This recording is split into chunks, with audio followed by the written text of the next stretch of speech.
A 15-year-old girl walked into a quiet suburban clinic with her father. At first, nothing seemed unusual, just another routine checkup. But within minutes, the nurse noticed something wasn't right. The girl refused to speak, avoided her father's eyes, and flinched whenever he touched her shoulder.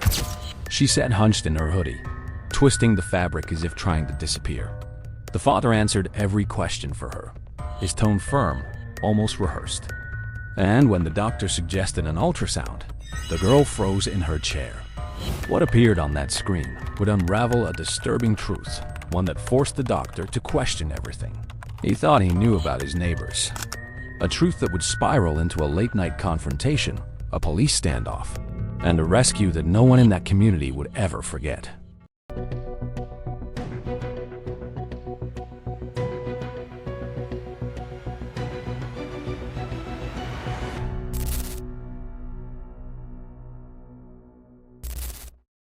The last patients of the day were always the hardest. By the time the waiting room began to thin, the staff at Willow Creek Family Clinic were already thinking about dinner tables and warm beds. The sun had dipped below the rooftops outside, and the fluorescent lights inside hummed faintly over the faint scent of antiseptic. Nurse Ellen Park stood at the front desk, closing out files, when her eyes lingered on a girl sitting stiffly in the far corner of the waiting area. The child, no, not a child, not quite, looked around 15, maybe 16. Her hood was pulled up, hands tugging nervously at the sleeves as though she were trying to crawl into herself. Beside her sat a man in a collared shirt, broad-shouldered, with the stiff posture of someone who wanted to be in control.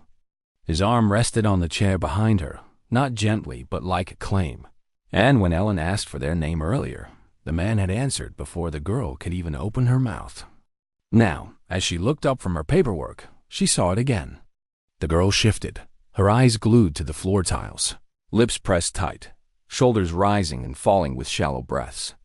The man leaned in, whispered something too low for Ellen to catch, and the girl nodded quickly, like a reflex. Ellen frowned. In her years of nursing, she had seen nervous patients, teenagers afraid of needles, children overwhelmed by the sterile smell of clinics. But this felt different. This wasn't ordinary anxiety. It was a silence that felt rehearsed, like someone who had been trained not to speak. Dr. Stephen Hawley, the clinic's physician, emerged from an exam room just then, rubbing his eyes. He was in his late 40s, with the steady hands and calm manner that made patients trust him, even when the news was bad. When he caught Ellen's look, she tilted her head toward the corner. "Your last appointment," she murmured. Stephen followed her gaze. The man noticed him and straightened, forcing a polite smile. The girl, however, only shrank deeper into her hoodie. "All right," Stephen said softly, giving Ellen a nod. "Let's get them in." The door creaked as he stepped back into the exam room, preparing the ultrasound machine. Ellen gathered the chart, her brow furrowing at the listed symptoms: nausea, abdominal pain, missed cycles. For a moment, her pen hovered. Then she exhaled slowly and walked out to call them in. "Mr. and Miss Flores?" she said gently. The man stood, offering his hand first. "I'm Daniel Flores. This is my daughter, Maya." His grip was firm, practiced. He spoke for both of them, guiding the girl with a hand at her back as if steering her into the room. Maya didn't look up. Not once. Inside the exam room, Stephen greeted them warmly. "Good evening. Please, have a seat." Daniel settled into the chair beside the table while Maya perched on the edge. Shoulders hunched, hands knotted together in her lap. Stephen began with simple questions, his voice calm. "Maya, how have you been feeling?" Before she could part her lips, Daniel answered. "She's been sick for weeks. Nausea, fatigue. We think she's pregnant. We just want to confirm and see how far along." Stephen glanced at Ellen, who caught the same unease he felt. He looked back at Maya, speaking gently. "I'd like to hear it from you, Maya. How have you been feeling?" The girl's throat bobbed. She opened her mouth, but no sound came. Finally, she gave a tiny nod, still staring at her hands. "All right," Stephen said softly, keeping his tone even. "We'll run an ultrasound, make sure everything is okay." At the word ultrasound, Maya's shoulders tensed. Her fingers twisted tighter in her sleeves. Ellen noticed the motion sharp, like a flinch. Stephen rolled the machine closer, the wheel squeaking against the floor. He applied gel to the transducer, his voice calm and reassuring. "This won't hurt. Just some cold gel on your stomach, and we'll take a look at the baby." Maya lay back slowly, every muscle taut, as though the table itself were dangerous. Daniel remained close, arms crossed, watching every move. When Stephen placed the probe against Maya's abdomen, she inhaled sharply, eyes squeezing shut. The screen flickered to life, gray and white shapes shifting across the monitor. At first, Stephen's face remained neutral, practiced. Then his brow creased. His hands stilled slightly, pressing the transducer at a different angle. He adjusted the machine, leaned closer. Ellen noticed the change immediately. She had worked with him long enough to recognize when something on the screen unsettled him. His jaw tightened, his eyes narrowed. "What is it?" Daniel asked quickly, his tone sharp. Stephen didn't answer right away. His gaze stayed locked on the monitor, scanning, adjusting, scanning again. A flicker of something appeared across his features, something rare in his calm demeanor. It was the kind of look that made nurses' stomachs drop. Because when a doctor's hands falter, when his calm mask slips for even a second, it means the truth on that screen is far worse than anyone expected. And in that silent, sterile room, with the hum of the lights and the faint beeping of the monitor, Stephen Hawley began to panic. Dr. Stephen Hawley had built his career on steadiness. In medicine, patients needed more than knowledge. They needed composure, someone who wouldn't flinch even when the news was bad. He had practiced that skill for years. The calm voice, the steady hand, the quiet confidence that reassured people when they walked into his room with fear in their eyes. But beneath that practiced calm, Stephen was still human. And humans carried the weight of their days. That Wednesday evening had been like most others. He had stayed a little later than usual, finishing paperwork between patients, sipping lukewarm coffee from a paper cup. Outside, the town of Willow Creek was winding down. Families were heading home from work, porch lights flickering on in the cul-de-sacs, sprinklers ticking faintly in the distance. Inside the clinic, the routine pressed on. Ellen Park, his nurse, had worked alongside him for nearly a decade. They had a rhythm together. She prepared the room, handled vitals, and noticed details that patients often overlooked. He trusted her instincts as much as his own. Almost done for the night, Ellen had remarked earlier, sliding a chart onto his desk.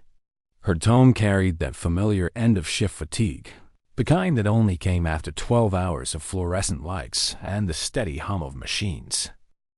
"Just a couple more," Stephen had said, stretching his shoulders. He had glanced at his watch then, 8:42 p.m., already past when most family doctors would have been home. But Willow Creek wasn't a big city. Here, the clinic was more than a business. It was a lifeline. Neighbors came with everything from sore throats to broken bones, trusting that he would see them even when hours stretched late. He had known Daniel Flores, at least in passing. The man lived 3 streets away, in a neat brick house with trimmed hedges. Stephen had seen him mowing the lawn, waving occasionally as he drove by. They weren't friends, but they were neighbors, and in a small town like Willow Creek, that counted for something. Until tonight, he had only glimpsed the daughter once or twice, usually from a distance. A girl on the porch steps, her hood pulled up, vanishing back inside when cars drove by. That was why Ellen's words had caught his attention. "Something's off," she had whispered, as she sanitized the exam table. "The girl won't speak. He's answering everything for her." Stephen had looked up sharply then. Nurses noticed things doctors sometimes missed: tone, posture, subtle cues. And Ellen rarely raised concerns without reason. "Could just be nerves," he had murmured. But even as he said it, a knot of unease tightened in his chest. When he walked back into the waiting area, it wasn't the father who drew his eye first. It was the girl. She sat rigid in her chair, sleeves pulled down over her hands, head bowed as though she could disappear into the tile floor. Daniel sat beside her, posture relaxed, but there was something performative in it. The way he greeted Stephen with a smile that didn't quite reach his eyes. the way his hand guided the girl's shoulder when they rose to follow. It was subtle, but Stephen had seen enough family dynamics to recognize when something wasn't right. Back in the exam room, as Ellen handed him the chart, his eyes had caught the list of symptoms: nausea, fatigue, abdominal pain, possible pregnancy. The words hung heavy. He exhaled slowly, gathering his calm before turning back to the family. At first, it was ordinary. He greeted them, asked questions. But when every question aimed at Maya was intercepted by Daniel, the unease grew sharper. Stephen had tried again, directing his gaze only at the girl. "How have you been feeling?" But she only nodded, lips pressed shut. That silence told him more than words ever could. He had performed hundreds of ultrasounds in his career, guiding expectant mothers through their first glimpses of life on a grainy screen. Usually, there was joy, nervous laughter, sometimes tears. But this was different. The gel was spread, the transducer in his hand. And then, the image flickered across the screen. At first, it was the usual blur of black and gray. Then, as he adjusted the probe, shapes sharpened into focus. His breath caught. It wasn't just pregnancy. It was something else. Something he didn't want to name yet, not until he was certain. The growth didn't match the father's timeline. The fetus was smaller than expected, its heartbeat irregular, fluttering in a way that sent alarms through his training. He steadied his hand, but Ellen saw it. The faint tremor, the pause too long. "Doctor?" Daniel's voice had cut in firm. "What are you seeing?" Stephen had forced his features neutral, though his chest tightened. Not yet, he told himself. He didn't alarm them, not until he had clarity. But even as he leaned closer to the monitor, a truth gnawed at him. Something about this pregnancy wasn't right. Something about this family wasn't right. And as he looked from the trembling girl on the table to the father watching him too closely, Stephen realized this wouldn't be just another late appointment. This was the kind of case that unraveled everything. The examination room felt smaller with the three of them inside. The fluorescent lights hummed softly above, bouncing pale light off the sterile counters and the metal edges of instruments neatly laid out on a tray. The ultrasound machine stood ready at the side of the bed, its monitor blank, waiting for the probe to stir it to life. Dr. Stephen Hawley pulled his stool closer, resting the chart on his knee. "All right," he said in his steady tone, the same voice he had used thousands of times to calm nervous patients. "Let's go through this carefully. Maya, I'd like to hear directly from you, if that's okay." But before Maya could part her lips, Daniel Flores leaned forward. "She's been sick for weeks. Nausea, morning vomiting. That's why we came. I'm certain she's pregnant. We just need you to confirm." Stephen's eyes flicked to Maya. She sat perched on the table, her hoodie loose around her thin frame. Her hands gripped the edge of the exam table as though bracing herself. She didn't look up. "Morning sickness?" Stephen repeated gently, directing the question toward Maya. "Is that right? Have you felt nauseated in the mornings?" Her throat bogged. She gave the smallest of nods, still refusing to meet his eyes. Daniel cut in quickly. "Yes, mornings and sometimes evenings. Fatigue, too. She can barely keep her eyes open some days." Stephen didn't respond right away. He let the silence stretch, hoping Maya would feel enough space to speak for herself. But silence only thickened the air, until the hum of the light fixture became the loudest sound in the room. He shifted slightly on his stool, softening his voice. "Maya, when was your last menstrual cycle? Do you remember?" Her lips parted, as if words hovered just behind them. But again, Daniel answered. 2 months ago. Maybe longer. She doesn't keep track, but I do. Stephen's gaze sharpened. He tried again, carefully. "Maya, you're old enough to know these details yourself. Can you tell me when you last had a period?" She exhaled through her nose, her eyes fixed firmly on her hands. I don't know." The words were barely audible, but it was the first time she had spoken. Ellen glanced at Stephen, a flicker of concern in her eyes. Nurses became experts at reading patients, and she could tell when fear lived just below the surface. This girl wasn't simply shy. She was suppressing something.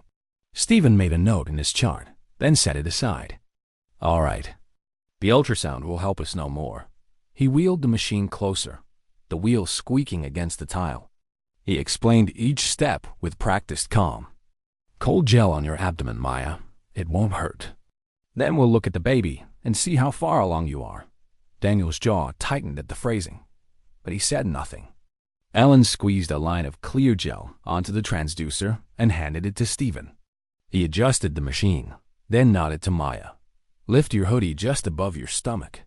For a moment, she didn't move. Her fingers tugged at the hem, hesitating, before slowly raising it to expose a pale, taut stomach. Stephen placed the probe gently on their skin. Maya winced at the cold, but otherwise stayed rigid, her hands gripping the edge of the table. The screen flickered to life. At first, Stephen's tone remained neutral, narrating in his usual manner. There's the fetus. Let's check the heartbeat.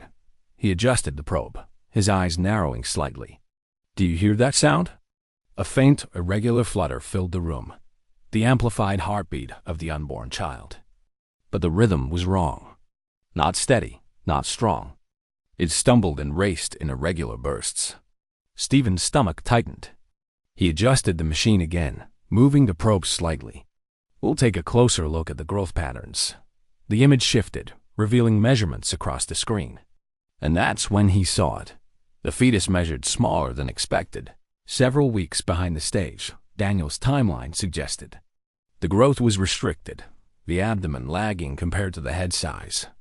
It was the pattern of intrauterine growth restriction, IUGR, a serious complication. Stephen's face remained composed, but his pulse quickened. This wasn't normal pregnancy care. This was high risk. Ellen recognized the change in his posture, the way his hand paused a fraction longer on the probe. Daniel noticed too. His voice sharpened. What? What are you seeing? Stephen forced his expression to be calm. The baby is smaller than expected. I'll need to double-check with measurements, but it looks like a growth restriction. Have you seen an obstetrician before this? Daniel shook his head firmly. No. First visit. We thought a family doctor would be enough. Stephen pressed gently, keeping his voice even. And Maya, have you had any bleeding? Cramping? Sharp pains? She hesitated, then whispered, Sometimes. Daniel turned toward her sharply. Why didn't you tell me that? She flinched, shrinking back slightly. Ellen stepped forward, her tone deliberately calm. It's okay, Maya. You're telling us now. That's what matters. Stephen kept the probe steady, studying the monitor. The irregular heartbeat, the restricted growth, the girl's withdrawn behavior. Each detail clicked together into something that left him uneasy. He angled the probe one last time, catching a clearer view. It confirmed his fear.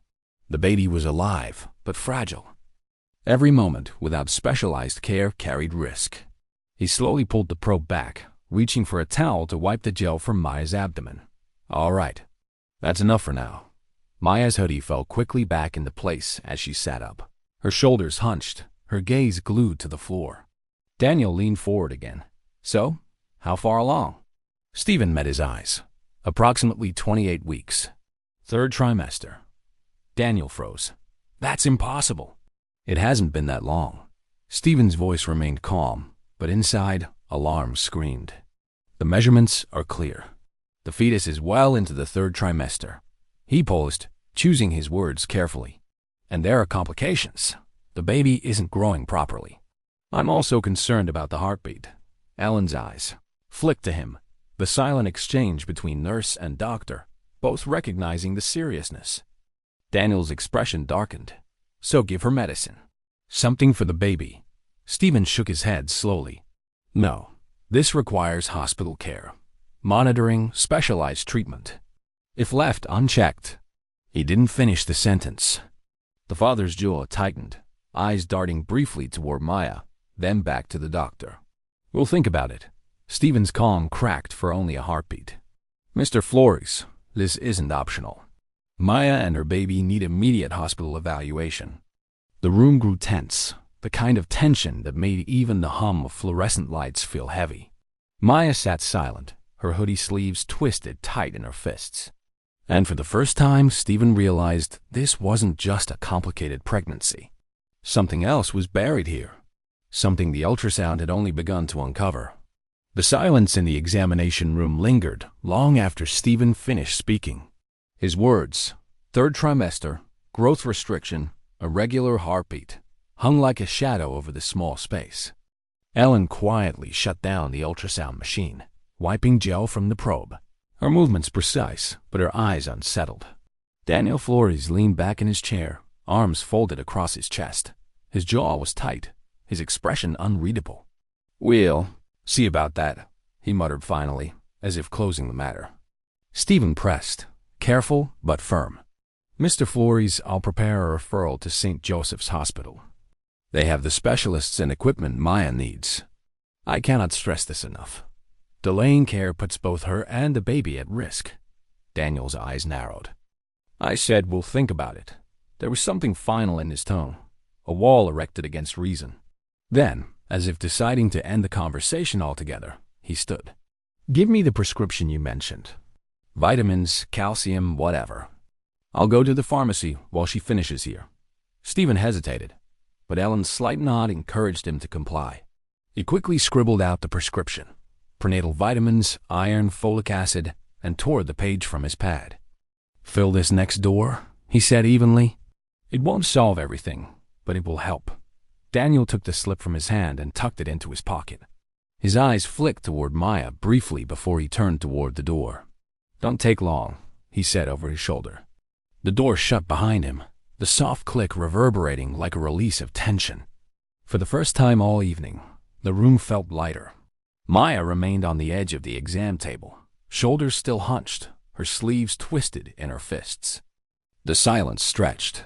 Stephen exchanged a quick glance with Ellen. They had both felt it, the heaviness that seemed to vanish the moment the father stepped out. Ellen moved closer, her voice gentler now. "Maya, you're safe here." "Just us." The girl's eyes flicked up, the briefest glance, before darting back down to the floor.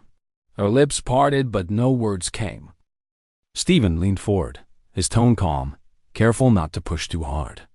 "Maya, I know it's difficult, but anything you can tell us helps me take better care of you and the baby. You don't have to be afraid in this room." For a long moment, she sat frozen.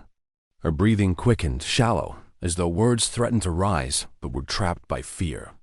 Then, in a whisper so faint Stephen almost thought he imagined it, she spoke. "She kicks when he talks." The words slipped out like a confession, fragile, trembling. Stephen's heart stilled. He leaned closer. "What do you mean?" Maya's fingers tightened around her sleeves.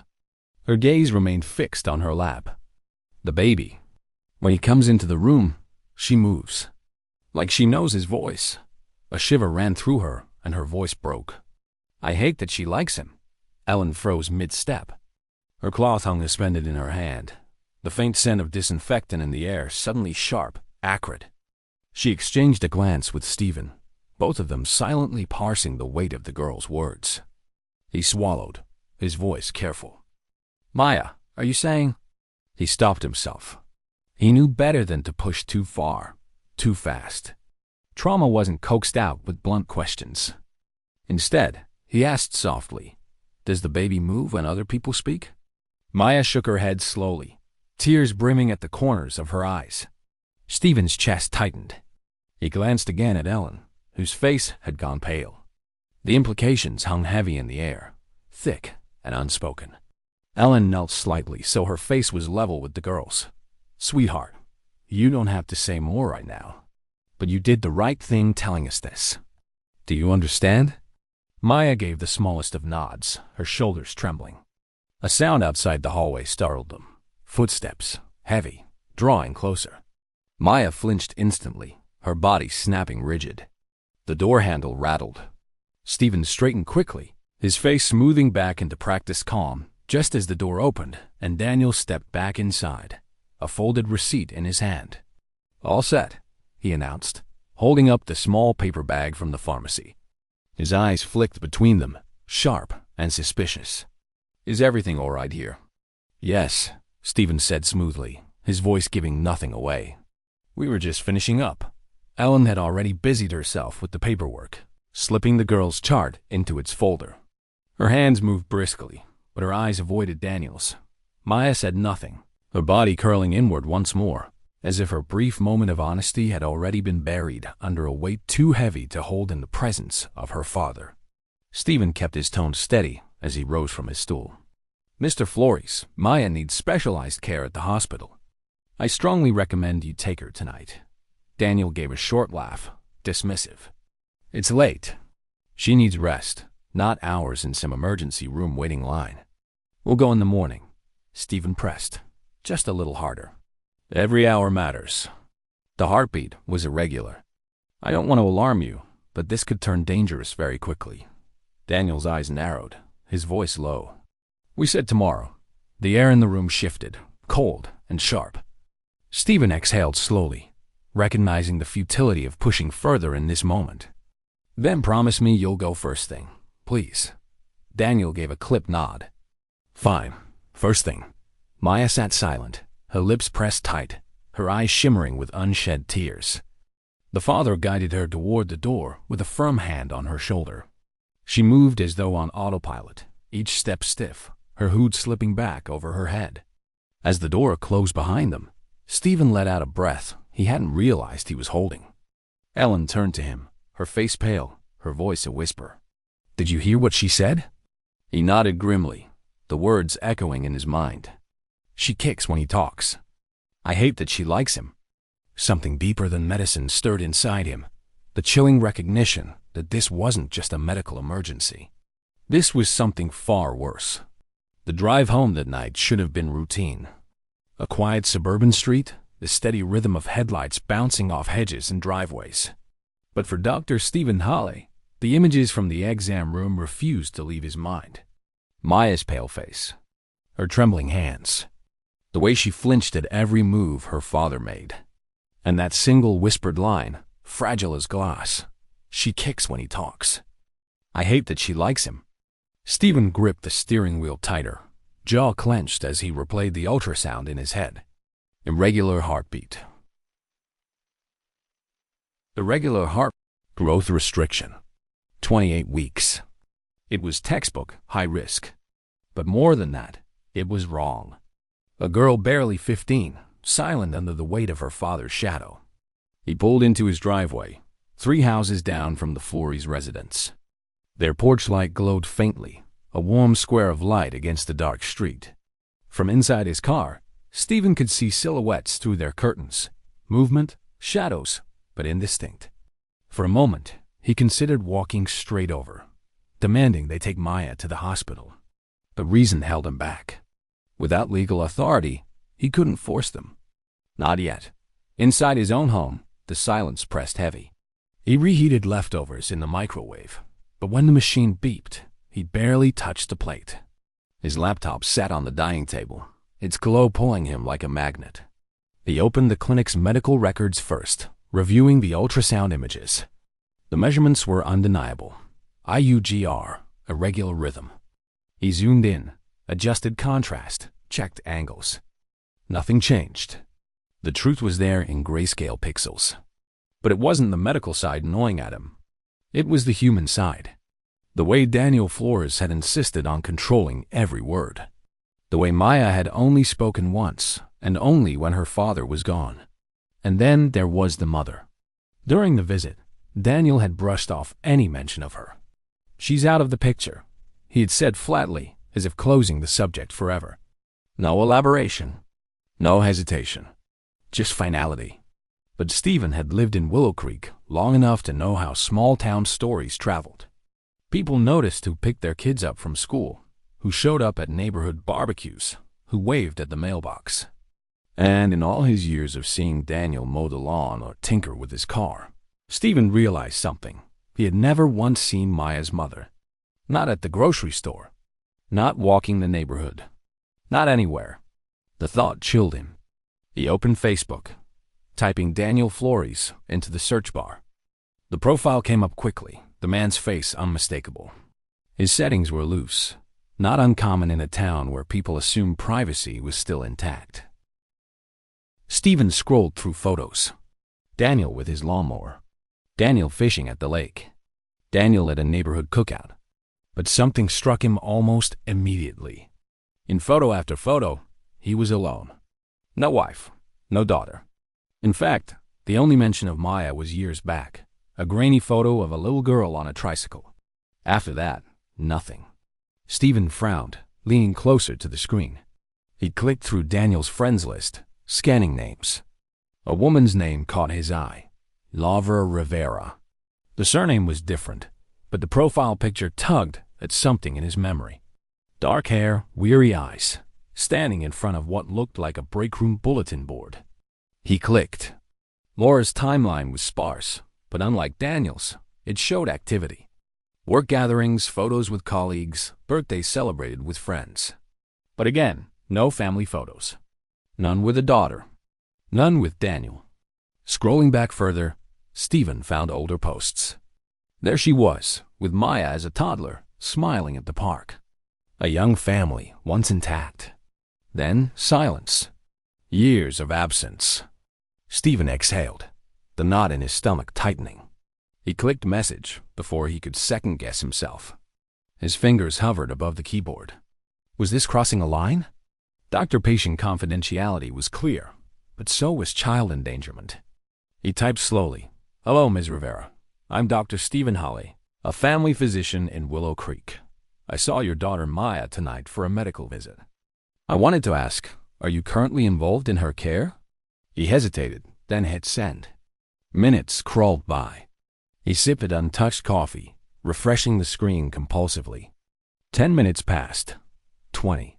He began to wonder if the message would sit unread forever. Then, a notification. Laura Rivera, what do you mean you saw my daughter? Stephen's chest tightened. He typed back quickly. She came in tonight with her father, Daniel. She's pregnant, about 28 weeks. I advised immediate hospital care. This time, the reply was instant. That's impossible. I haven't seen Maya in almost 3 years. Stephen's pulse quickened. He leaned forward, his fingers flying. Daniel said you were out of the picture, that you weren't involved. Another reply. He has full custody. Court gave it to him after the divorce. He told the judge I was unstable. He keeps me away from her. But I swear to you, I never stopped trying. I had no idea she was pregnant. Oh my God, my baby. The words blurred on the screen as Stephen read them. His worst suspicion had just been confirmed. The mother wasn't out of the picture by choice. She had been pushed out, silenced. He sat back, rubbing his temple, the laptop glow casting sharp lines across his tired face. Ellen's words echoed in his mind. She won't speak. The answer's everything for her. Now Laura's panic added to the weight. A mother desperate, locked out of her child's life, unaware of the nightmare unfolding behind closed doors. Stephen's eyes drifted toward his living room window.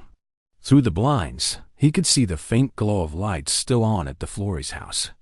They hadn't gone to the hospital. He knew it with a certainty that made his stomach turn. He tapped his fingers against the desk, debating his next move. He wasn't a detective. He wasn't law enforcement. He was a physician. But tonight, that role wasn't enough. Tonight, his responsibility stretched beyond charts and diagnoses. Laura's final message pinged on his screen, trembling with fear. Please, if she's not safe, do something. I can't lose her. Not like this. Stephen stared at the words, the weight of them heavy. He knew then that this wasn't just about medicine anymore.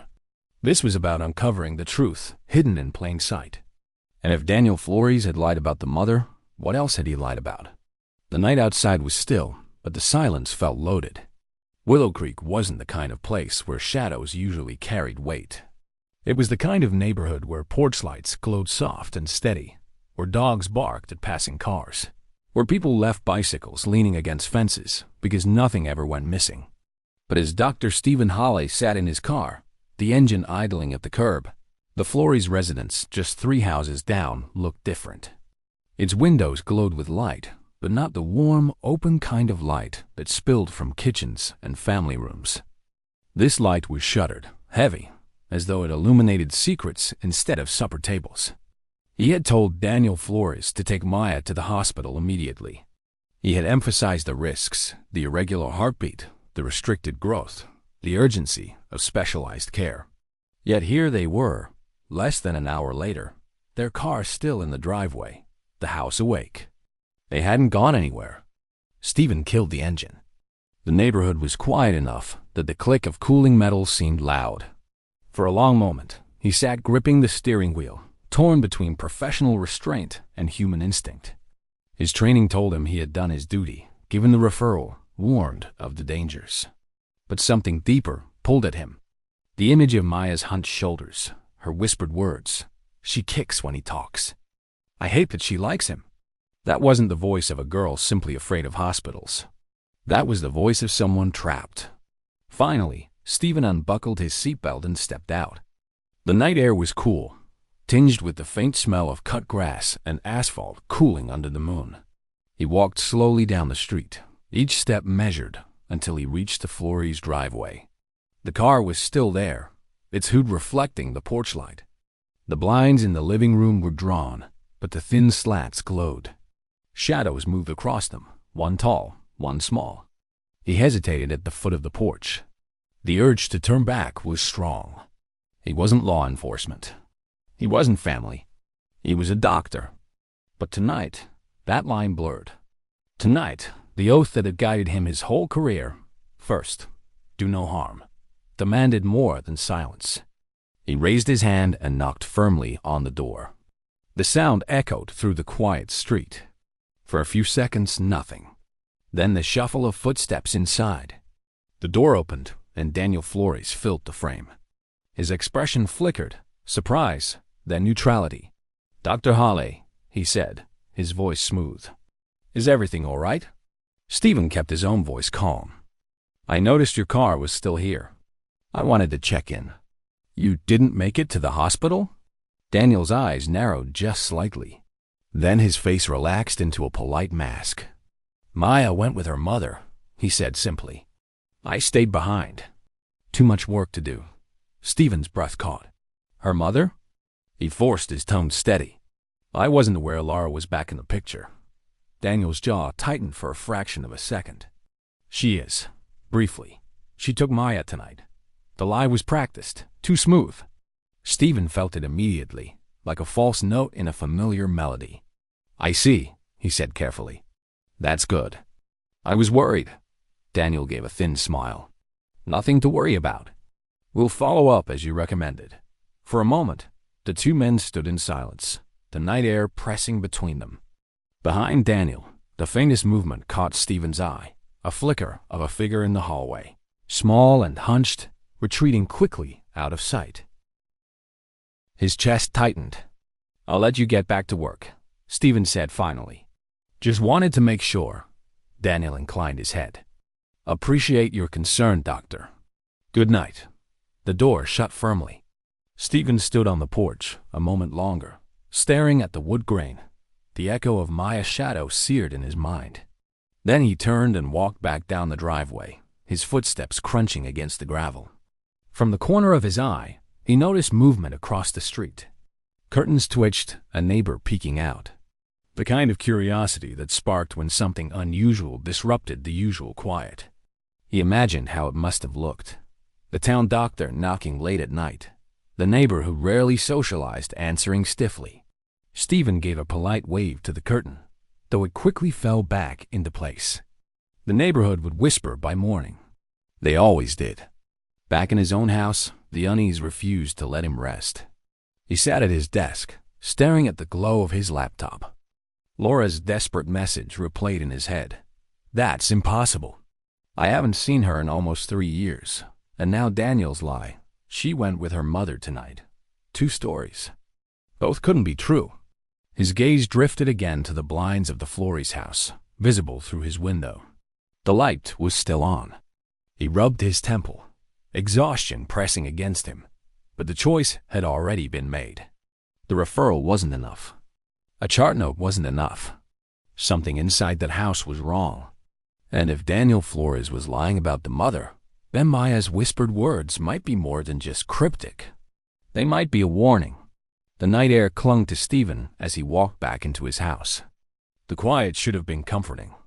the tick of the clock on the wall, the hum of the refrigerator, but instead it was suffocating. He tried to lose himself in routine. He washed his hands at the sink, the water running too cold. He poured another cup of coffee, though his stomach was in knots. He sat at his desk, staring at Laura's last message glowing on the laptop screen. Please. If she's not safe, do something. And then he thought of Daniel's lie, delivered without hesitation. She went with her mother.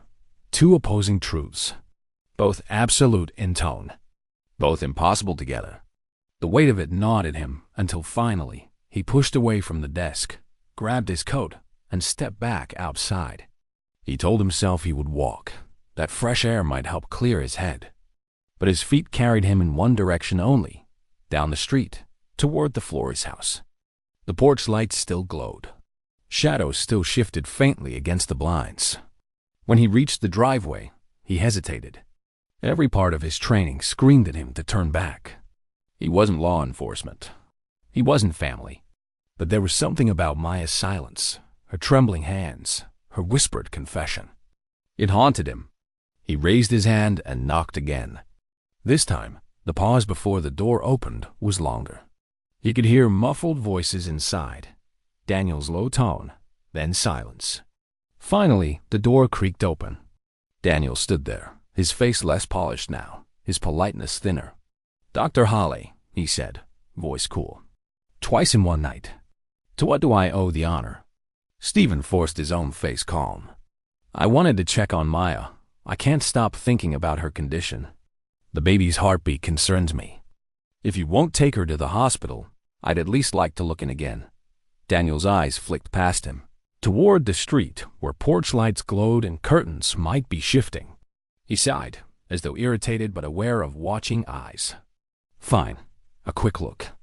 "Come in." Stephen stepped into the house. The air inside was warmer, heavy with the smell of reheated food and something faintly sour, like unwashed laundry. The living room was sparsely furnished, a sagging couch, a scratched coffee table, a TV muted in the corner. And there was Maya. She sat on the couch, her hoodie pulled up, her hands folded in her lap. She looked smaller than before, her shoulders hunched inward, her gaze locked on the floor. Stephen forced a gentle smile. "Hello, Maya." She lifted her eyes for just a second, then dropped them again. Daniel gestured toward the couch. "She's tired. She needs rest, not more prodding." Stephen nodded slowly, then crouched slightly so he could meet Maya's gaze from where she sat. "I won't take long," he said softly. "Just wanted to make sure you're feeling all right." For a moment, nothing. Then, as Daniel turned toward the kitchen to fuss with something on the counter, Maya's hand moved. Quick, subtle. She slipped something from the pocket of her hoodie and pressed it into Stephen's hand. His fingers closed around it instinctively. A small stack of folded papers. Her eyes flicked up, just once, sharp and pleading, before darting back down. Her lips barely moved. More. "In my room." Stephen's pulse hammered. He slid the papers into his coat pocket without looking at them, schooling his face into practiced neutrality, just as Daniel turned back around. "What's that?" Daniel asked sharply. Stephen kept his tone even. "I was just reminding Maya about the vitamins. She needs to take them daily." Daniel's eyes lingered on him, suspicion flickering, then faded into a forced smile. "Of course. I'll see to it." The moment stretched thin, every second brittle with tension. Stephen rose, brushing off his knees. "I'll let you both rest. Tomorrow morning, please. The hospital." "I can't emphasize it enough." Daniel walked him to the door, his smile polite but his eyes cold. "First thing," he said again. "Don't worry." The door closed behind him. Stephen walked back to his house, his hands trembling. Only once he was inside, the door locked, did he pull the folded papers from his pocket. They weren't papers. They were photographs. His breath caught as he unfolded them. 4 images, grainy but unmistakable. Maya, younger, vulnerable. In each, the setting was the same, a bedroom, dimly lit, and in the background, a figure unmistakable in profile. Daniel. Stephen dropped the photos onto his desk, his hands shaking with rage and nausea. The whisper in the clinic returned in full force. She kicks when he talks. I hate that she likes him. The truth hit him like a physical blow. This wasn't just a sick child. This wasn't just a complicated pregnancy. This was abuse. And Maya had just handed him proof. He sank into his chair, head in his hands, as the enormity of it settled over him. The girl had reached out in the only way she could, slipping him evidence at unimaginable risk. There was no turning back now. The oath he had sworn as a doctor, to protect, to heal, demanded action. Not tomorrow. Not later. Tonight. Stephen stared at the photographs scattered across his desk. The edges curled slightly from years of handling, but the images were unmistakable. Maya, younger, fragile, her face turned away in shame. And Daniel, visible in frame, not a stranger, not a boyfriend, but her own father. His chest heaved. He pressed his palms to the desk, the wood cool beneath his skin, trying to steady himself. As a physician, he had seen illness, injuries, the aftermath of violence. But nothing compared to this, the cold proof of betrayal carried out in the shadows of his own neighborhood. The clock on his wall ticked toward midnight. The house was silent, yet he felt surrounded by noise, the memory of Maya's whisper, the echo of Daniel's dismissive smile, the pounding of his own heartbeat in his ears. Finally, he reached for the phone. He hesitated for only a second. Is this crossing the line? He asked himself. But the answer was immediate. Some lines weren't meant to be questioned. He dialed. 911, what's your emergency? His voice came out steadier than he expected. This is Dr. Stephen Hawley. I need to report child abuse and endangerment. I have a 15-year-old patient who is 28 weeks pregnant. The father is the abuser. The girl and her unborn child need immediate protection. The dispatcher's voice sharpened. Doctor, do you have evidence?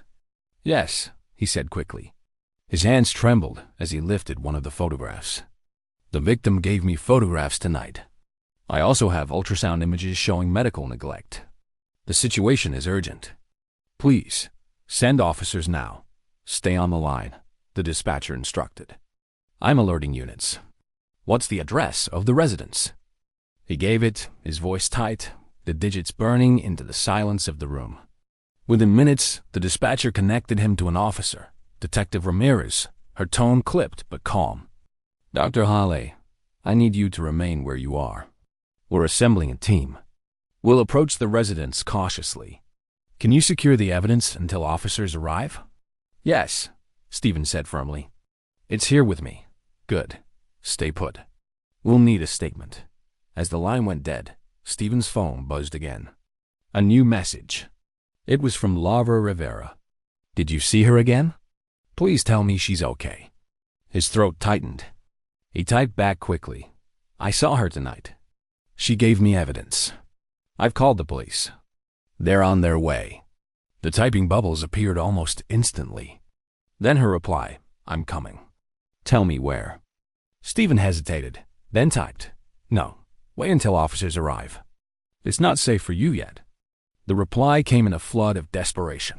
She's my daughter. I don't care if it's safe. I've waited years to hold her again. I'm not waiting another hour. Stephen pressed his hand against his forehead, torn. But before he could type again, headlights swept across his window. He rushed to the blinds. 3 squad cars crawled slowly down the street, lights muted, engines low. They stopped short of the Flores house, engines idling in the hush of the night. Doors opened silently, and officers in dark uniforms fanned out, moving with practiced precision. Stephen's doorbell rang. He opened it quickly to find a tall man with sharp eyes and a badge clipped to his vest. Dr. Hawley? Yes, Stephen said.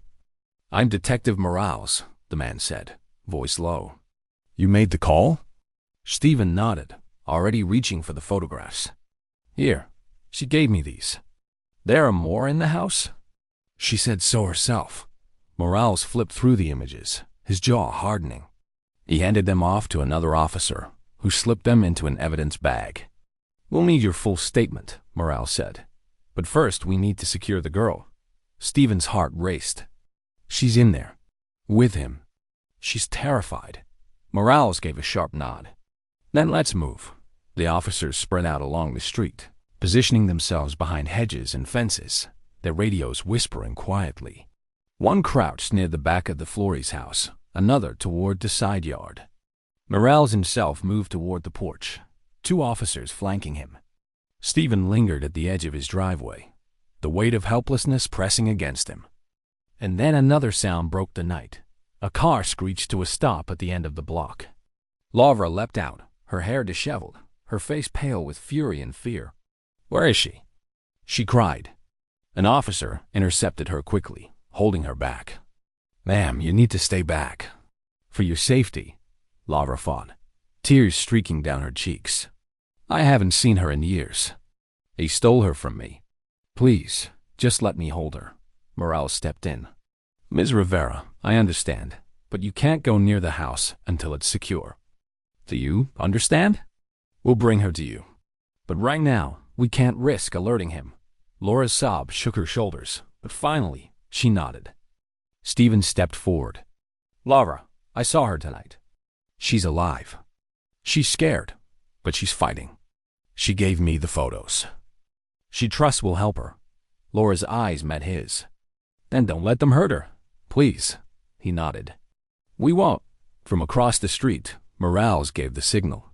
Officers moved silently toward the house, weapons drawn.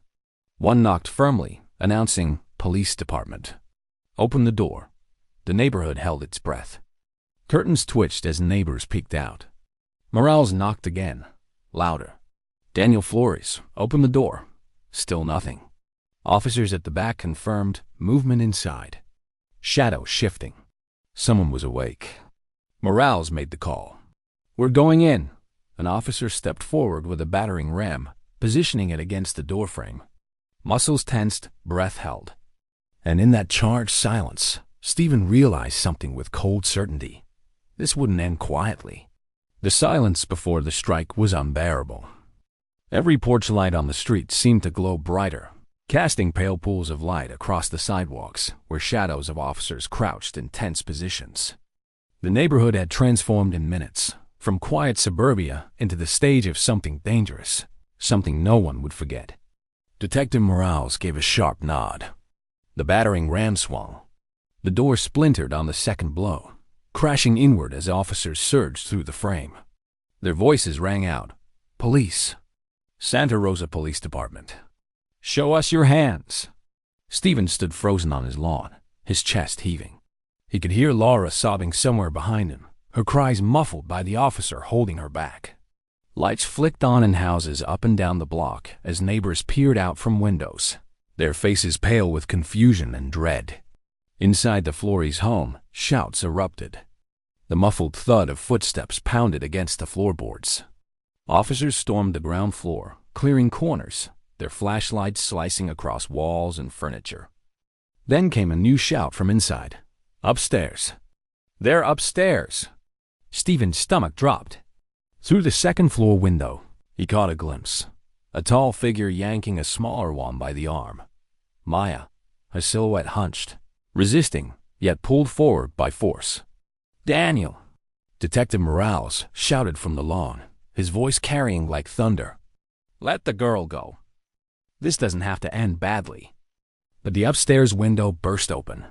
Daniel shoved it upward with one hand, dragging Maya with the other. And before anyone could stop him, he hauled her through the frame onto the roof above the garage. Gasps rippled across the street. Neighbors cried out, clutching their mouths. Stephen's own knees weakened. He stepped forward without thinking, his voice hoarse. "My God!" Maya's bare feet scrambled for purchase on the sloped shingles, her hands clawing at her father's grip. Daniel's fist clamped around her wrist like a shackle, his face red and contorted with rage, his eyes darting at the flood of police below. "Stay back," he bellowed. "If anyone comes closer, I'll push her off. Don't think I won't." Maya whimpered, her other hand instinctively clutching her belly. The sight hollowed Stephen's chest. This wasn't just a girl in danger. This was 2 lives balanced on the edge of a roof. Morales stepped forward, his voice calm but commanding. "Daniel, listen to me. We can talk this through. No one has to get hurt tonight. Release your daughter. Let her come down safely." But Daniel's laugh was bitter, jagged. "You think I don't know what you're doing? You're here to take her from me. She's mine. Mine. And if I'm going down, she's going with me." Laura broke free from the officer's grip then, her scream raw and piercing. "No, Daniel, please. She's not yours. She's our daughter, not your possession. Don't you dare hurt her." Her voice cracked, echoing against the houses. Maya lifted her head for the first time, her eyes wide, tears streaking her face. "Mom," she cried, her voice trembling with equal parts fear and desperate hope. Daniel jerked her closer, his grip brutal. "Shut up," he roared at her. The officers below spread out, their radios crackling. Two slipped quietly around the back of the house, searching for a way up to the attic. Others began unfolding a large inflatable safety cushion, dragging it across the lawn with urgent hands. The hiss of the pump filled the tense silence, a mechanical heartbeat racing against time. Stephen's chest ached as he stepped forward, his voice breaking through. "Daniel, listen to me. I'm her doctor. I saw the baby's heartbeat tonight. It's irregular. Maya needs help. Both of them do. If you do this, you're not just ending her life. You're ending your grandchild's too." Daniel's face twisted, his eyes bloodshot. "Grandchild?" He spat. "That's mine. Mine, do you hear me? She belongs to me." The words struck the crowd like a physical blow. Gasps, murmurs, horrified cries. The neighbors who had peeked from behind curtains now covered their mouths in shock. Stephen's vision blurred with rage and despair. The truth was no longer a suspicion. It was spoken aloud, shameless, monstrous. On the roof, Maya's knees buckled. She sobbed openly now, her voice cracking. "Please, I don't want to die." Morales raised the megaphone again, his tone firm but soothing. "Daniel, look around you. You're surrounded. There's no escape. But you can still make one choice, the right one. Let her go. Step back inside. We'll talk." Daniel's laugh was manic, jagged. He edged closer to the roof slope, dragging Maya with him. Her bare feet slipped against the shingles, sending pebbles scattering down to the driveway. The inflatable cushion below was almost fully deployed now, its surface rippling as air filled it. Officers adjusted its position, calculating where Maya might fall if pushed. Stephen's hands shook at his sides. He wanted to climb up there himself, to rip the man away from the girl. But all he could do was stand, helpless, praying the officers would act before it was too late. Then, from the attic window behind Daniel, shadows appeared. Two officers, inching forward, crouched low. They were trying to flank him. But Daniel saw them. His head snapped around, his face contorting with rage. "Stay back," he screamed, jerking Maya toward the edge. "One more step and I swear I'll take her with me." Maya screamed, clutching at his arm, her face streaked with tears. Laura sobbed uncontrollably on the lawn. "Please, Daniel. She's not your possession. She's our daughter. She's a child. Please, let her go." Daniel sneered down at her. "You never deserved her. You never deserved either of them." The words chilled Stephen's blood. Either of them. He didn't just mean Maya. He meant the baby. The officers at the window froze, holding position. Morales signaled them to wait. Every breath, every heartbeat felt amplified in the thick silence. And then it happened. Daniel's body tensed, his grip tightening. His eyes flashed with something wild, desperate. "If I can't have her," he shouted, "then no one will." He shoved. Maya's scream tore through the night as her body toppled backward off the roof. Time slowed. Stephen's breath caught, his vision tunneling. Laura collapsed forward, her hands outstretched as though she could catch her daughter from the ground. And then, impact. Maya's body hit the inflated cushion with a heavy thud, the air groaning beneath her weight. The cushion buckled, then steadied. Gasps of relief and sobs erupted around the yard. Officers rushed forward, pulling her gently off the cushion, voices overlapping. "Are you okay? Don't move. We've got you." Stephen sprinted forward, his medical training taking over. He dropped to his knees beside her, his stethoscope already around his neck, his hands checking her pulse. Her eyes fluttered open, wet with tears but alive. "The baby," she whispered, her hand trembling as it covered her stomach. Stephen placed his stethoscope against her abdomen, breath held. A faint, erratic rhythm fluttered against his ears, weak, but there. He looked her in the eyes. "She's still here." "You both are." Above them, chaos erupted. Daniel tried to scramble across the roof, searching for another way down. But the officers at the attic window lunged, tackling him against the shingles. His body slammed hard, the air leaving his chest in a grunt. He fought, thrashing, cursing, but their grips were iron. Within moments, his wrists were bound, the silver glint of handcuffs flashing in the porch light. The neighborhood erupted in murmurs and sobs as officers dragged him back through the window, his voice still spitting venom even as he was hauled away. Laura fell to her knees beside Maya, her hands cradling her daughter's face. "I'm here, baby. I'm here." Maya clung to her, sobbing into her chest, her voice muffled but clear enough. "Don't leave me again." Laura kissed her hair, tears streaming. Never, never again.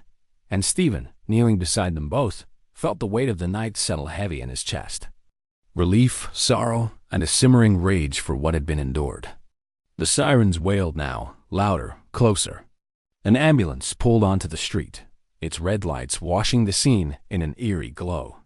Paramedics jumped out, rushing toward the cushion where Maya lay, their bags rattling with equipment. For the first time all night, Stephen allowed himself to exhale. The standoff was over. But the battle for Maya's life and her baby's had only just begun. The shriek of sirens carried Maya through the night. She lay strapped to a stretcher, her body trembling from exhaustion and shock, the cold air brushing against her cheeks as paramedics wheeled her swiftly into the back of the ambulance. Stephen climbed in behind her, his stethoscope still looped around his neck, his hand steady despite the chaos. "I'm her doctor," he told the lead paramedic, a woman with sharp eyes and a calm voice. She nodded quickly. "Good, we'll need you."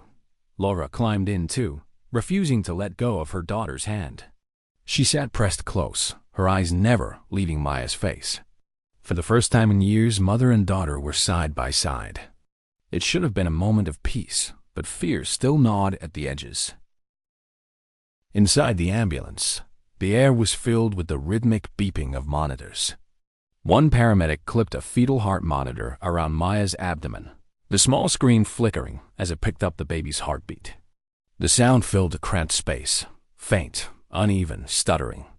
Stephen's chest tightened at the noise. He leaned closer, listening through his stethoscope, confirming what he already knew.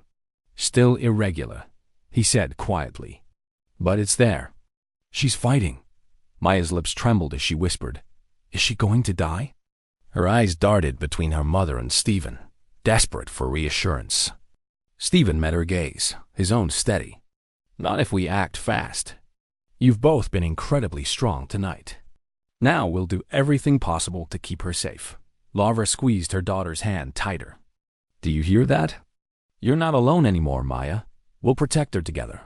Maya's eyes filled with tears, but she nodded weakly, her hand resting protectively on her belly. The ambulance jolted as it turned sharply onto the main road. The city hospital loomed ahead, its emergency entrance glowing with harsh fluorescent light. Nurses and doctors in scrubs were already waiting, alerted by radio of a high-risk pregnancy and critical condition. As the doors swung open, the stretcher was rushed inside, wheels clattering against the floor tiles. The smell of disinfectant filled the air, mingling with the sharp tang of adrenaline. 15-year-old female, 28 weeks gestation. The paramedic rattled off as they moved. History of intrauterine growth restriction, irregular fetal heartbeat. Fall from height tonight, landed on cushion, possible abdominal trauma. Suspected abuse. The attending physician, Dr. Elena Vasquez, an obstetrician known for handling the toughest cases, took charge immediately. Get her into trauma 2. Continuous fetal monitoring, IV fluids, blood panel, and a steroid injection for lung development. Let's move. Stephen stayed close, watching as the team worked swiftly. Electrodes were attached to Maya's chest, and 4 inserted into her arm. A sonogram technician wheeled in equipment, quickly spreading gel across her abdomen once again. The ultrasound screen flickered to life, the image of the fetus appearing. Dr. Vasquez leaned in, her face tightening with focus. Heartbeat irregular but present. Amniotic fluid levels low. Growth consistent with severe IUGR. She glanced up, her voice brisk. We'll keep her under close observation. Steroid injections every 12 hours. Magnesium sulfate if contractions begin. She's high risk for preterm labor. Stephen nodded, his heart heavy but hopeful. At least now, Maya was in the right place. Laura stood at her daughter's side, one hand clutching Maya's tightly, the other brushing sweat-damp hair from her forehead. You're safe now, she whispered, over and over, as though the words could build a wall strong enough to keep out every nightmare of the past 3 years. Maya clung to her hand, her voice small but certain. Don't let them send me back. Please, Mom. Laura's face crumpled, tears sliding down her cheeks. Never again, she promised. You're never going back there. I'll fight every court, every judge, every law. You're mine. You've always been mine. The sound of the heart monitor filled the room, uneven but steady. For the first time that night, Stephen allowed himself to breathe a little easier. But the relief was short-lived. Detective Morales appeared in the doorway, his expression grim. He carried an evidence bag in one hand. Inside, Stephen could see the edge of a photograph, too familiar. We searched the house, Morales said quietly, keeping his voice low so Maya wouldn't hear. We found more. Dozens of photos, videos, a hidden room in the basement, outfitted with cameras. This has been going on for years. Stephen's stomach churned. And Daniel? Booked, Morales said flatly. Multiple charges. Child abuse, assault, incest, endangerment. He won't see daylight for a long time. Laura's hand clenched around her daughter's. Her voice shook with fury.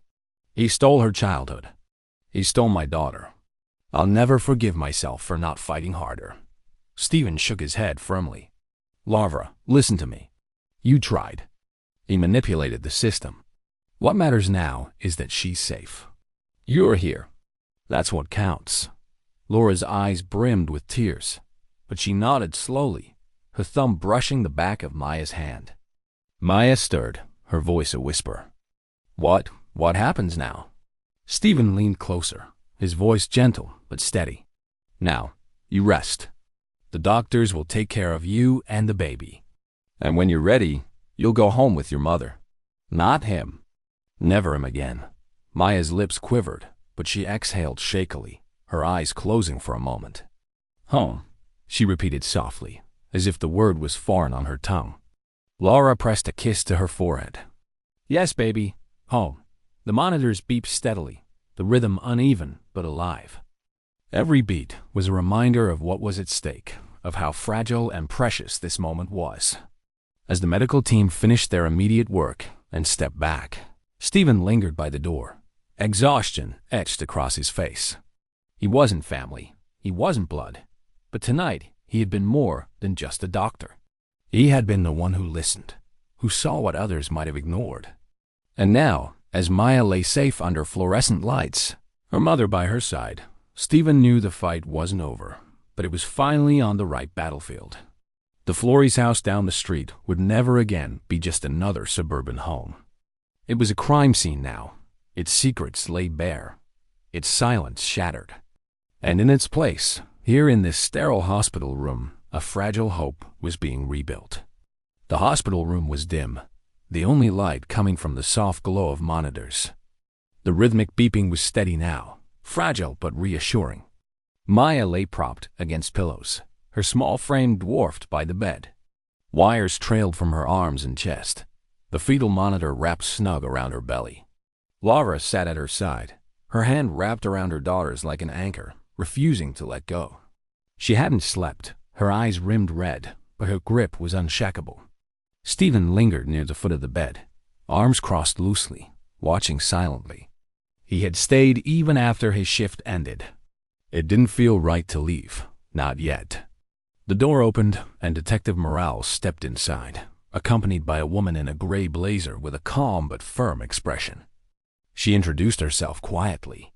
"Rebecca Miller, Child Protective Services." "Maya, I'm here to make sure you're safe." Maya flinched at the unfamiliar voice, her hand tightening around her mother's. Lavra stroked her hair gently. "It's all right, sweetheart. They're here to help us, not hurt us."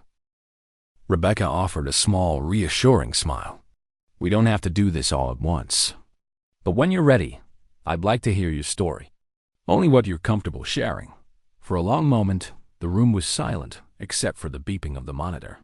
Maya's lips trembled, her gaze darting between her mother, the detective, and Stephen. She seemed caught between silence and the desperate need to finally be heard. Stephen stepped closer, his voice low and steady. "Maya, you don't have to be afraid anymore. Your father can't touch you. He's in custody. And what you say now, it could protect you and your baby forever." Lavra squeezed her hand tighter. "And I'll be right here. Every word, every breath, I'm with you." Maya's eyes brimmed with tears, but she nodded slowly. Her voice cracked as she whispered, "There was never a boyfriend." The words fell like stones into the quiet room. Detective Morales leaned forward slightly, his tone gentle. "Tell us what happened, Maya, from the beginning." Her lips trembled, but once the first words left, the rest began to spill out, halting at first, then in a flood. He started after the divorce. When I was little. At first, it was just small things. Keeping me close, not letting me see friends. He told me Mom was bad, that she didn't love me anymore. He said if I tried to find her, she'd just hurt me. Lavra choked back a sob, her hand covering her mouth. Maya's voice shook but grew steadier. Then he pulled me out of school. He said he would homeschool me. But there weren't any real lessons. Just enough to answer questions if neighbors asked. Most days, I was locked inside. He didn't want me talking to anyone. Rebecca scribbled notes, her expression grim but patient. "Go on, Maya. You're doing so well." Maya's eyes drifted toward the ceiling, as though she couldn't bear to look at anyone. "It got worse as I got older. He started coming into my room at night. He said I belonged to him, that no one else could have me. When I tried to fight, he said no one would believe me. That everyone thought he was the good parent." Laura's tears spilled freely now. "Baby, no. I'm so sorry." Maya shook her head quickly, panic flashing. "Don't say sorry. He hated when I cried. He said it made me weak. I kept quiet. It was easier to stay quiet." Stephen felt his throat tighten, his chest heavy with the weight of every word. "When I got pregnant," Maya whispered, "he was angry. He talked about making it go away. But then he changed. He said the baby was ours. He became protective. Too protective. He wouldn't let me leave the house at all. He told me to hide it under big hoodies. When the baby kicked, she always kicked when he came into the room. And I hated it. I hated that she reacted to him."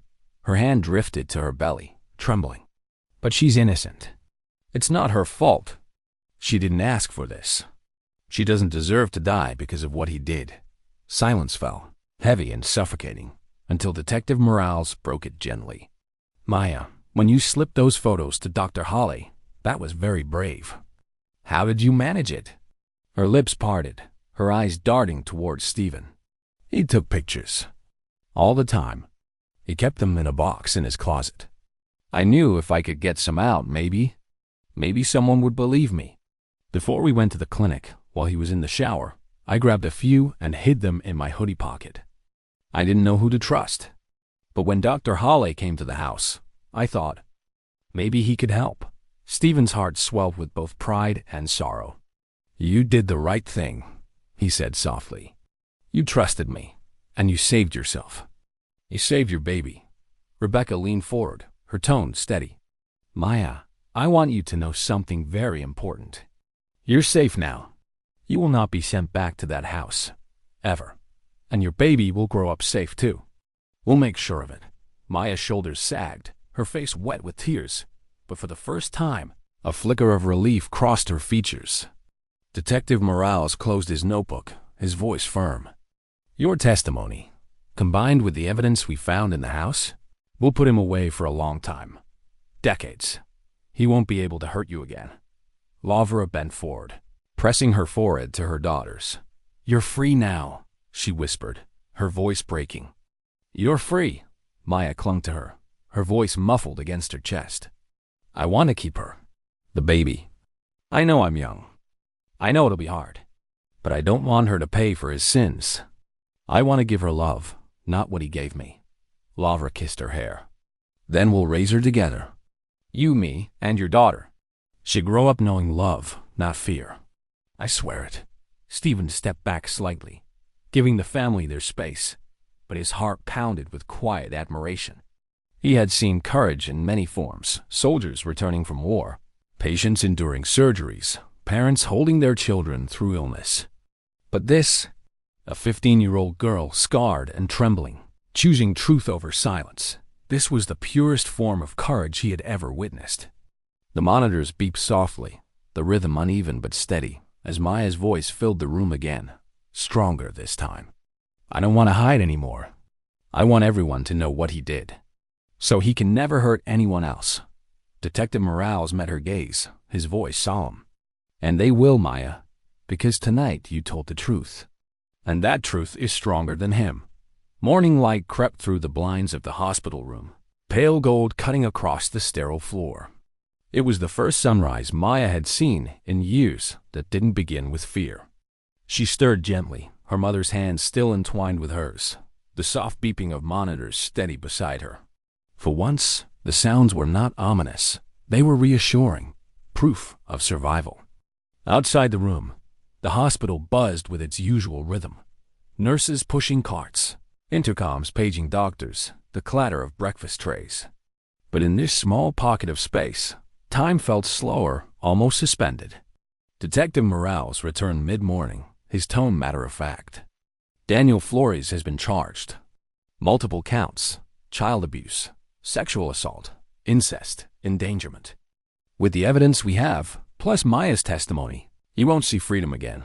Lavra closed her eyes, tears slipping down her cheeks, though this time they were tears of relief.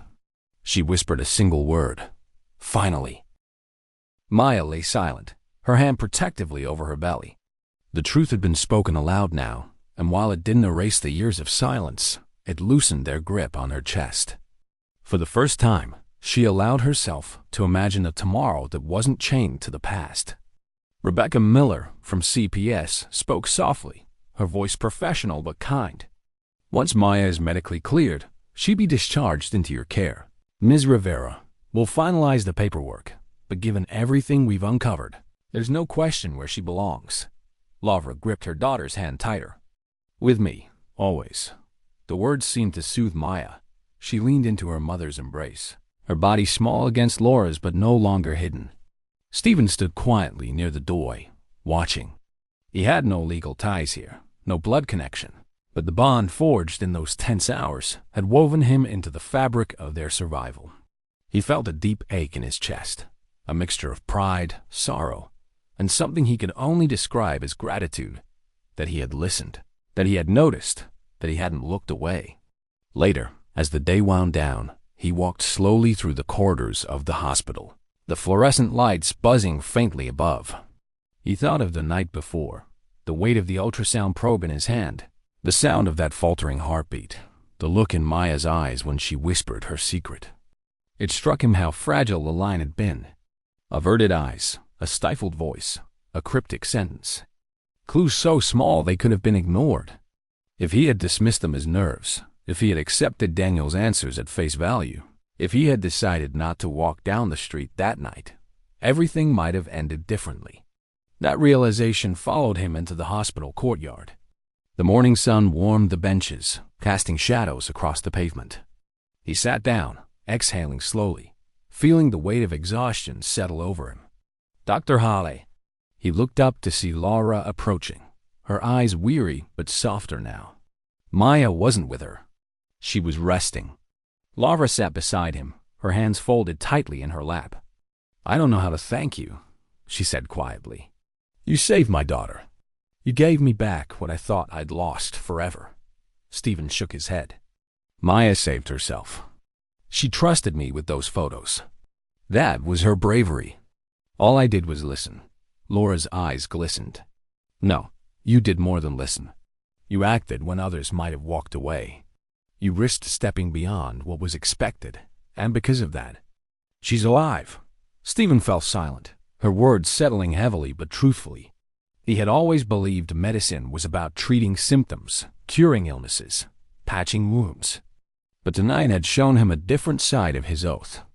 Sometimes healing wasn't about prescriptions or procedures. Sometimes it was about hearing the quiet things, the whispers between words, the signals buried in silence, and finding the courage to act. That evening, when he finally returned home, the Florey's house was still sealed with yellow police tape. The porch light that once glowed falsely warm was now dark. The neighbors walked slower past it, their voices hushed, their faces uneasy. The suburban street had changed overnight. It would carry the weight of what had been uncovered for years to come. Stephen paused outside his own house, looking back down the street. The house was quiet now, stripped of its facade. A place where horror had hidden in plain sight. He thought again of Maya's words. She kicks when he talks. I hate that she likes him. They haunted him, not for their darkness, but for what they revealed. How much could be hidden behind silence? How much pain could live unseen until someone finally paid attention? And then he thought of her last words in the hospital, her trembling voice growing steady. I want to keep her. The baby. I don't want her to suffer for what he did. I want to give her love. In that fragile declaration lay a future. Not perfect, not easy, but alive. A future rebuilt on truth instead of lies, on courage instead of silence. Stephen turned back toward his own home, fatigue pressing against his shoulders, but a quiet peace in his chest. He knew the road ahead for Maya and Laura would be long. Healing never came quickly, but they were no longer alone. And sometimes, he reflected, that was enough to know that one choice, one moment of listening, one refusal to turn away, could change the course of two lives forever. As he closed his door behind him, the night finally gave way to morning. And for Maya and her unborn daughter, a new life had just begun.